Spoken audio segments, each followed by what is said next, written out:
Hi, and welcome to the video series on Craigslist outsourcing secrets.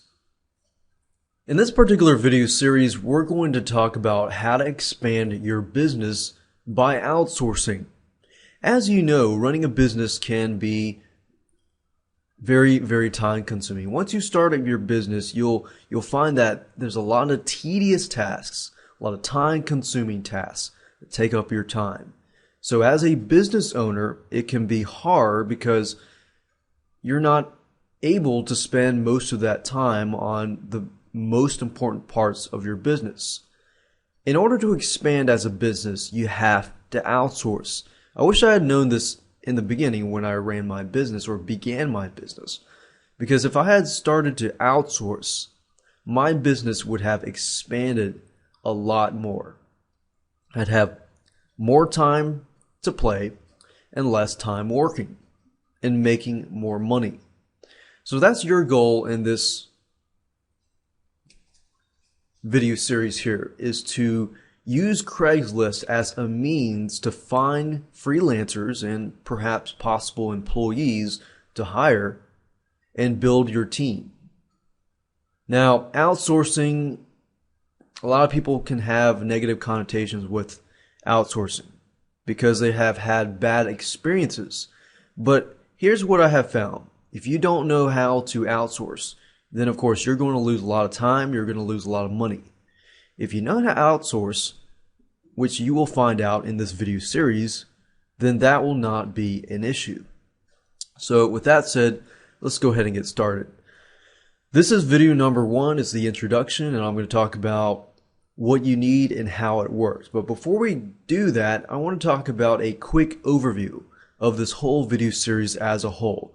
I'm a big believer, of course, that if you understand what we're going to talk about beforehand, then when we actually implement the systems and when we actually talk about the actual videos in the video series, then it all makes sense. You can put all the pieces of the puzzle together fairly easy, and you can implement it quickly and easily.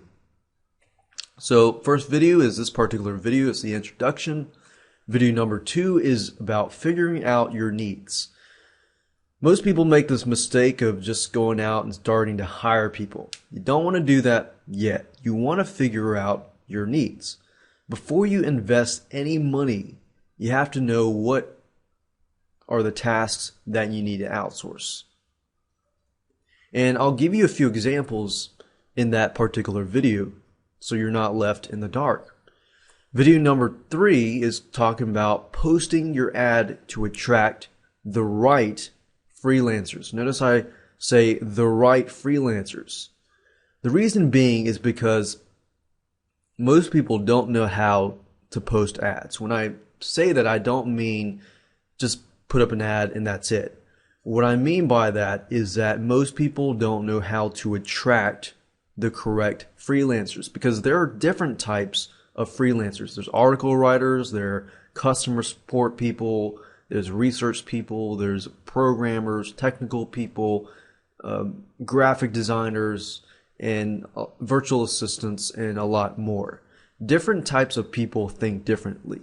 Technical people are logical. They're not going to think the same as a graphic designer who thinks more subjectively and less logically, more creatively. So if you post your ad, you may end up attracting the wrong person, because a lot of people out there think they know something, but really they don't. And I found over the years that, especially graphic designers, I'll say, hey, I need a graphic designer. Somebody applies and they think because they can use paint, they're a graphic designer. So you have to post the right ad in order to attract the right person. Video number 4 is the interviewing process, of course, how to filter the employees or the right freelancers out of the ones that you don't want. Video number 5 will talk about giving them a test project. Most people make the mistake right here. Most people, once they interview somebody, they find a potential candidate and they automatically hire them on the spot. That's a big mistake. Unless you know very well what you're looking for and how to do it, then you need to give them a test project. What this does in video 5, it does this. It gives you an opportunity to give them a test project so that they can do their best and prove to you that they really know what they're talking about. If this test project doesn't go well, there you go. You do pay them, but at least in this case, you know that they're really not a potential candidate. Otherwise, you hire them, you give them a full-time job, and you realize that it's too late and they're really not who they say they are.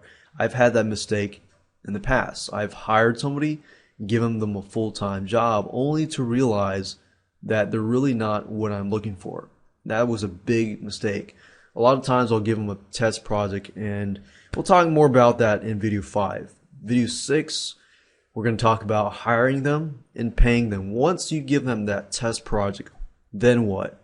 And how do you go about paying them? There's 3 different types of payment sources that we'll talk about, because not everybody can take PayPal. And we'll talk about different payment sources that you can use.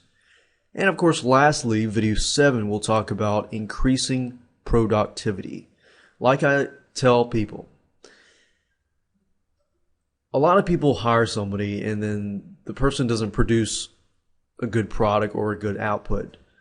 90% of the time, it's because the leader of the pack or you do not communicate effectively. So that's the biggest issue, and I'll be talking about that later on. Increasing productivity, there's several different tips that I can show you to increase the output and increase productivity, and I'll show you that in just a minute. Let's talk about the tools that you're going to need. In order to outsource, you're going to need money. In most of the video series that I create, you don't need money, and I try to keep with a free software tool or a free tool. But in this case, because you're outsourcing, you're going to need money. You're going to need at least $150 to $250 per month. And honestly, that's not a lot of money, considering that you can hire somebody full-time with only less than $250 per month. And we're talking about you're able to get good people with $250. So if you want to hire somebody part-time, $150 is the way to go too. Now you're thinking, especially if you're thinking in America, $250 is not a lot of money. But in a lot of countries, it is, in fact, a lot of money. And I'll show you more of that later on. You're also going to need a bank account, a credit card, or a debit card. I say bank accounts are a must. Credit, debit cards, you don't have to have them, but they're convenience for you. You also need the internet and a brain. Well, obviously you have internet if you downloaded this video, and obviously you have a brain. So what we're going to be doing is using a lot of that.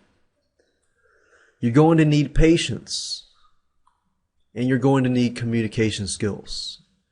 Patience, when I say patience, when you hire somebody, you have to be patient.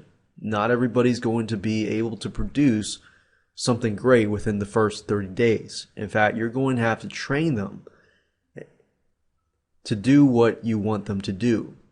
But guaranteed, once you train them, most likely they will be loyal to you once you follow these step-by-step steps. Communication skills. It's a must. You have to know how to communicate.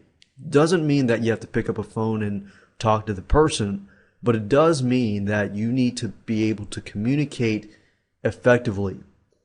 You need to be able to tell them exactly what you want. If they don't know, then you need to train them. And a good freelancer, by the way, has to have good communication skills as well. So it has to go both ways. You also need some sort of collaboration process. How can you communicate with your freelancers? You can use optional software like Huddle or Active Collab. Now, I'm not going to be using Huddle or Active Collab in this specific video series, but because a lot of collaboration that I do is purely email. But as long as you have a process, then it really doesn't matter if you use email, Huddle, Active Collab, or anything else. All right, so how does it work? The way it works is this. 90% of the time, the output of the product depends on how you communicate to your employee and to your freelancer. And that's one big thing that I want to mention, because what I found was this. Over the time and over the years, I've hired several people, and some of my business friends and business partners have hired the same person. And a lot of times, the output is not that great. Like, for example, I had a business partner that said, hey, look, I hired this guy. How is he producing better quality works for you, but he's not producing better quality works for me? It's because communication. Like I said, 90% of the time, if you find somebody who is a good worker, 90% of the time or more, it's because you are not able to communicate well with that person. You are the leader of the pack. Remember that. Because you're the leader of the pack, you have to know how to communicate, you have to know how to build trust, and you need to know how to build a relationship and build loyalty. If you can do that and they enjoy working for you, they are going to give you a better output, and they'll do their best to do that. Remember, bad communication equals bad output. Good communication equals good output. Now that you know how that works, let me give you an example.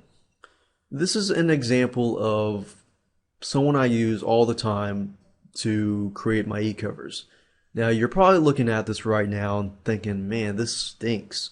Well, guess what? I saw the potential in this guy, but I knew that if I was able to communicate effectively to him, I would be able to get something good. And guess what? Take a quick look at this. Now, take a quick look at this. I was able to take his potential skills and effectively communicate with him. I did everything that I will talk about in this video series, and he created a great looking e-cover. Alright, so now you know how it really works. Let's talk about the video series. How does this video series and how does outsourcing all work? Well, simply figure out your needs. Number 2, understand the person you need to hire. If you understand the person that you hire, your output is going to be greater. You need to understand who you need to hire and what skills they have. Get inside their heads. Understand how they think. You need to attract them by posting that ad, but you need to post a correct ad to attract the right person. Then you need to hire them, train them, and pay them and build the relationship. If you build that relationship and they enjoy working for you, like I said, you're going to get a better output. Let me give you an example. Most people quit their jobs not because of better pay. It's because they're bosses. They just hate their job and they hate their bosses. And guess what? It's the same thing. If the freelancer enjoys working with you, they will give you high priority all the time. Now, of course, if you're having a full-time person, they better give you high priority. But if you're just hiring them to do part-time work, they're going to give you priority because they actually enjoy working with you. They actually care about your business and they will stay with your business for a long, long time. And then it increases loyalty to you.